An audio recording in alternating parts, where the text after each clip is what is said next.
அந்த no கான்டாக்ட்டுங்கிறத prolong time அவங்களுக்கு எந்த விதமான ஒரு ஹோப்பும் கொடுக்காம ப்ரொலாங் டைம் வந்து நீங்கள் இருந்தீங்கன்னு சொன்னால், அவங்க ஹோப்லெஸ்ஸாகவே ப்ரொலாங் டைம் ஃபீல் பண்ணாங்கன்னு சொன்னால், அவங்களால வந்து தனியாக இருக்க முடியாதுங்கிற இன்செக்யூரிட்டியில் அவங்க தாராளமாக இன்னொரு இடங்களுக்கு போக ஆரம்பிச்சிடுவாங்க. சில நேரம் இந்த டிவோர்ஸ் ப்ராசஸ் ஆகிட்டு இருக்கும்போதே வந்து நான் அதை பார்க்க ஆரம்பிச்சிட்டேன், இதை பார்க்க ஆரம்பிச்சிட்டேன், இத்தனை பேர் என்னை வந்து நான் வந்து மேட்ரிமோனியில் போட்டேன், எத்தனை பேர் இது பண்ணாங்க தெரியுமா, என்னை என்ன பண்ணாங்க தெரியுமா, எல்லாரும் வந்து என்னை வந்து அப்படியே அப்படியே இது பண்ணாங்க, ஐயோ இப்படிப்பட்ட ஒரு ஆளா, எங்களுக்கு கிடைக்காம போயிட்டாங்களே அப்படி இப்படிலாம் எனக்கு மெசேஜ் பண்ணாங்க அப்படின்னு. அள்ளி விடு காசா பணமா அப்படிங்கிற மாதிரி தான் இருக்கும். ஸோ அதுக்கெல்லாம் வந்து அந்த மாதிரி விஷயங்களை சொல்ல ஆரம்பிப்பாங்க. What if I became a truth teller to other people, இதுவும் ரொம்ப ரொம்ப முக்கியமான ஒரு விஷயம்.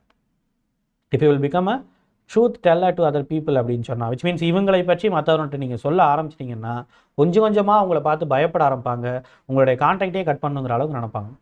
நீங்கள் அடிக்க திருப்பி அடிக்க ஆரம்பிச்சிட்டிங்கன்னு சொன்னால், எல்லாமே லீகலான வழிகள் இருக்குல்ல, எல்லாத்துக்கும் லீகல் இருக்குல்ல, லீகலாக என்னென்ன விஷயங்கள் செய்யணும்